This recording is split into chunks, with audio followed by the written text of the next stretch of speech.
ठीक है 7.3 का 2 बता रहे ना। देखो क्या कहता है, कहता है प्रत्येक में k का मान ज्ञात कीजिए ताकि तीनों बिंदु संरेखीय हो।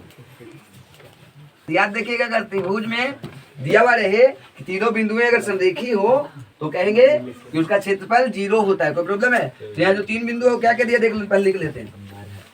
7 - 2 5 1 3 और k।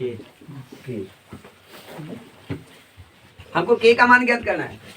k का मान ज्ञात करने इसमें दिया है कि त्रिभुज ABC, ये जो त्रिभुज है वो संरेखीय है। क्या है?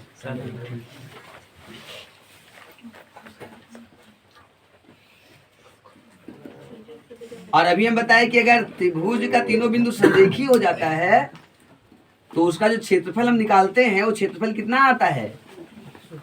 0 वर्ग मात्रक। कोई समस्या है? और जब 0 वर्ग मात्रक होगा तो अब बताइए x1 का वैल्यू कितना दिया हुआ है यहाँ पे?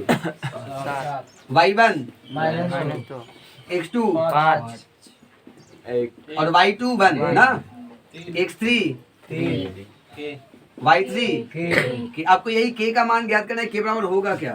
तो आप लोग जानते हो त्रिभुज का क्षेत्रफल एरिया ABC, हम लोग जब निर्देशांक दिया हुआ रहता है तो त्रिभुज का क्षेत्रफल क्या होता है वो सूत्र पढ़ चुके हैं। 1/2 into x1 into y2 minus plus x2 into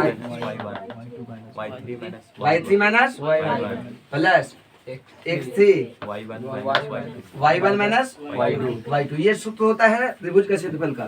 तो त्रिभुज का क्षेत्रफल में से एरिया ABC का मान हमको मालूम है। x1 का भी वैल्यू यहाँ दिया हुआ है। x1 का वैल्यू कितना? इंटू y2 का मान कितना? y2 का मान 1 माइनस y3 का मान k, y3 का मान k है प्लस x2 का मान देखेंगे तो 5 इंटू y3 का मान देखेंगे तो k और y1 देखा जाए तो -2 प्लस x3 का मान देखेंगे तो कितना है? y1 का मान -2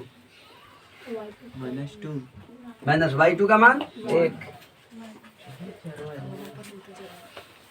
0 इक्वल टू 1/2 इंटू 7 माइनस गुना कर देते हैं 7 माइनस 7 के 7 माइनस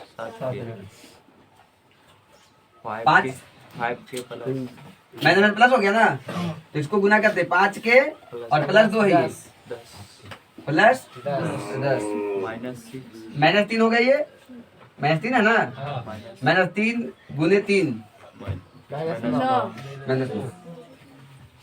0 इक्वल टू 1/2 इंटू 10 7 17 17 में 9 गया तो 8 -7 प्लस 5 -2 के। ठीक है, यहाँ से देखेंगे कि 2 को कॉमन ले लेते हैं।